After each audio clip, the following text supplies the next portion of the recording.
Hello friends, Saumya classes में आपका स्वागत है।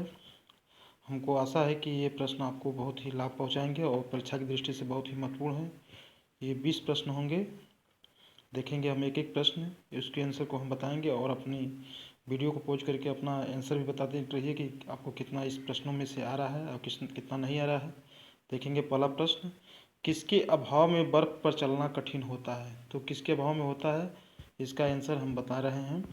किसके? घर्षण के अभाव में बर्फ पर चलना कठिन होता है। हमारा आंसर है घर्षण। अगला देखेंगे, दूसरा प्रश्न होगा, किस राष्ट्रपति की मृत्यु सर्वप्रथम अपने कार्यकाल में हो गई थी?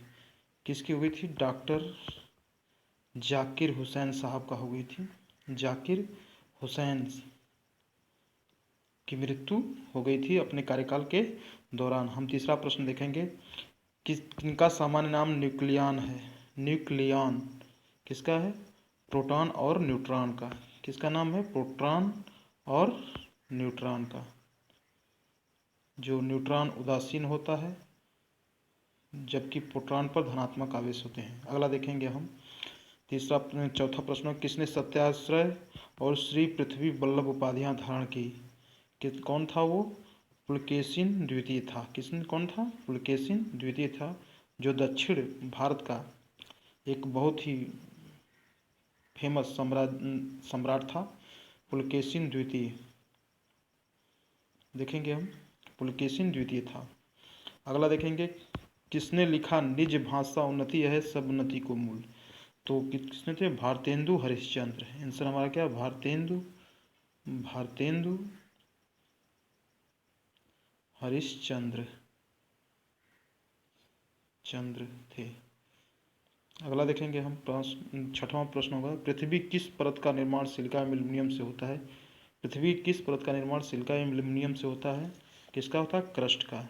CRUST, क्रस्ट, जो उसको हम कहते हैं भूपरपटी। क्या कहते हैं? भूपरपटी कहते हैं। अगला प्रश्न देखेंगे, मानव शरीर का सबसे व्यस्त अंग कौन सा है? तो कौन सा अंग है? हम जानते हैं सभी लोगों का क्या होता है, सभी लोगों में पाया जाता है हृदय। क्या पाया जाता है? हृदय, जो 1 मिनट में एक सामान्य आदमी की जो होता है 1 मिनट में 72 बार धड़कता है। कितना? 72 बार धड़कता है। अगला देखेंगे हम,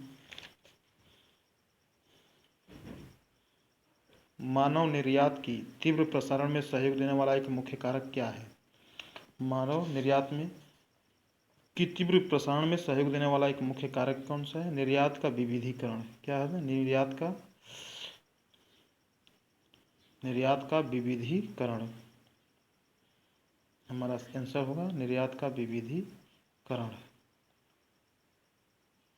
अगला देखेंगे प्रश्न होगा, 9वां प्रश्न में, बादामी या वातापी के चालुक्य वंश का सर्वाधिक महान राजा कौन था? तो वही था चालुक्य का जो बताए थे ऊपर, पुलकेशिन सेकेंड था। कौन था? पुलकेशिन सेकेंड द्वितीय। पुलकेशिन द्वितीय था, जिसने परमेश्वर की उपाधि भी धारण की थी। किसकी? परमेश्वर की उपाधि। अगला देखेंगे 10वां प्रश्न होगा, अबलो नसानी अब न नसई है पद तुलसीदास की कृति किस कृति में मिलती है? किस कृति में मिलती है? विनय पत्रिका में। किस में मिलती है? विनय पत्रिका, जो उनकी रचना थी उसमें मिलती है, विनय पत्रिका में। अगला प्रश्न देखेंगे, रेबीज का टीका किसने बनवाया? किसने बनाया था? बनवाया नहीं था। कि रेबीज का टीका किसने आविष्कार किया था या बनाया था? Louis Pasteur. आंसर हमारा क्या होगा? लुई पाश्चर था, वैज्ञानिक था लुई पाश्चर। अगला प्रश्न देखेंगे हम, 12वां होगा, सबसे कम उम्र में राष्ट्रपति पद को सुशोभित करने वाले व्यक्ति कौन थे? कौन थे सबसे कम उम्र में? नीलम संजीवा रेड्डी। नीलम संजीवा रेड्डी,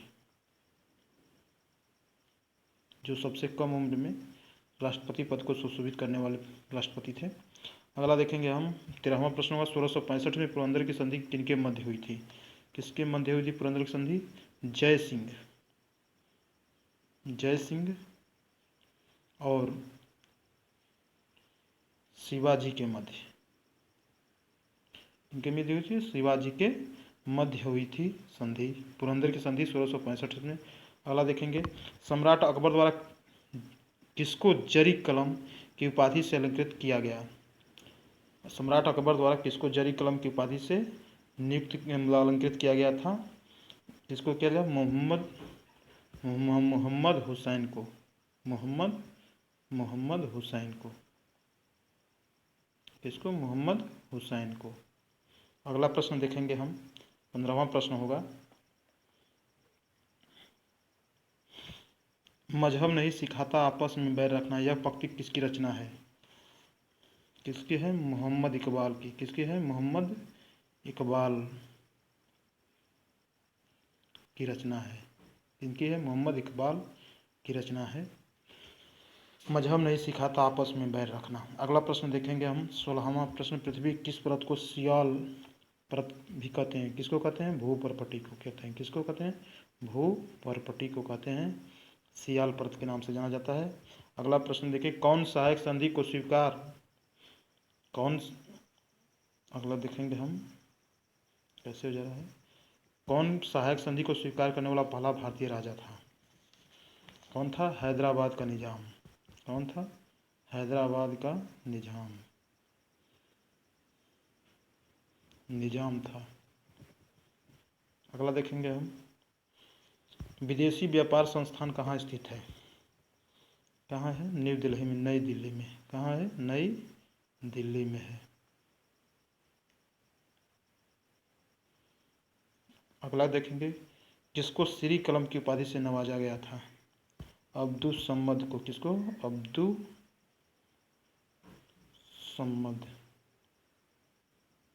अब्दुल सम्मद को नवाजा गया था। अगला हमारा लास्ट प्रश्न होगा, वंदना के इन स्वरों में एक स्वर मेरा मिला दो लो। वंदना के इन स्वरों में एक स्वर मेरा मिला लो, यह काव्य पंक्ति किस कवि द्वारा रचित है? तो किस कवि द्वारा रचित है? सोहनलाल द्विवेदी द्वारा। किसको? किन द्वारा? सोहनलाल द्विवेदी।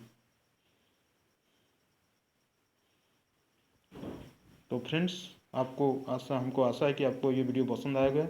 अगर पसंद आया है तो मेरे चैनल को सब्सक्राइब, लाइक एवं शेयर कीजिए अधिक से अधिक संख्या में, और इस डेली वीडियो को देखें।